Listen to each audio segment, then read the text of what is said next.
Assalamu alaikum wa rahmatullah wa barakatuh. La conversion des enfants. Tous les hommes ont été créés et sont nés dans la pureté originelle et dans la conformité à l'islam. Les autres religions sont accidentelles et étrangères à la nature originelle de l'homme, lequel ne les connaît qu'à cause de l'enseignement et de l'éducation des parents. Le prophète Mohammed sallallahu alayhi wa sallam a dit « Tout enfant qui vient au monde né selon la pureté originelle, c'est-à-dire al-fitra, synonyme de religion, synonyme d'islam, car la fitra c'est l'islam. Ce sont ses parents qui en font un juif, ou bien ce sont ses parents qui en font un chrétien, ou bien ce sont ses parents qui en font un mazdéen, comme il a été rapporté dans le hadith par l'imam Bukhari et l'imam Muslim. Cependant, une question se pose. Si des enfants de mécréants meurent, comment est-ce qu'on doit agir? Nous agissons envers eux en ce monde comme étant des mécréants. Mais Allah subhanahu wa ta'ala connaît les mystères et ce qui est le plus secret encore. Et Allah subhanahu wa ta'ala, il n'est injuste envers personne. Alors, ces enfants-là, Allah subhanahu wa ta'ala les éprouvera, les examinera le jour de la résurrection.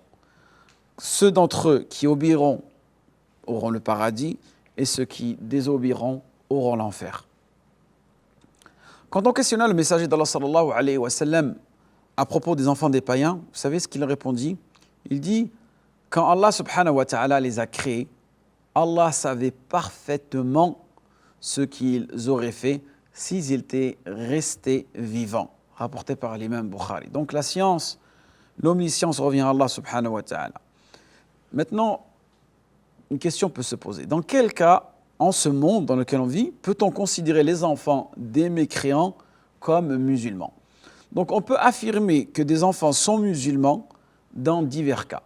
Notamment si les deux parents deviennent musulmans, donc ça c'est tout à fait clair, mais si un seul des deux se convertit, l'enfant, dans ce cas-là, prend alors la religion de celui entre ses deux parents qui a bien évidemment la meilleure religion.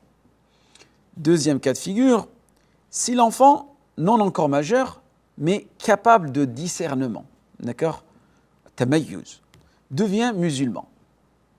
Même si ses parents n'embrassent pas l'islam, car en effet, un garçon juif qui travaillait au service du prophète sallallahu alayhi wa sallam est tombé malade et le messager d'Allah sallallahu alayhi wa sallam est parti le visiter.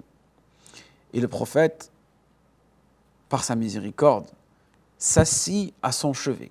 Et vous savez ce qu'il lui dit? Il dit à cet enfant, deviens musulman.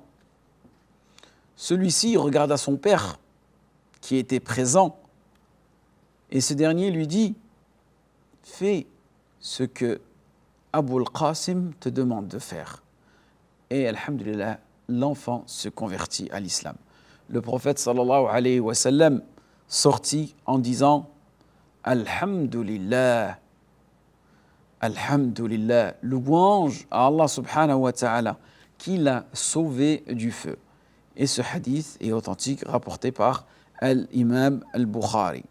Donc voilà, concernant la question des enfants dans ce monde dans lequel on vit, si leurs parents sont musulmans, si l'un de leurs parents n'est pas musulman, ou bien les enfants des mécréants. Je vous vois pour un prochain cours dans lequel nous répondrons à une question aussi qui est importante.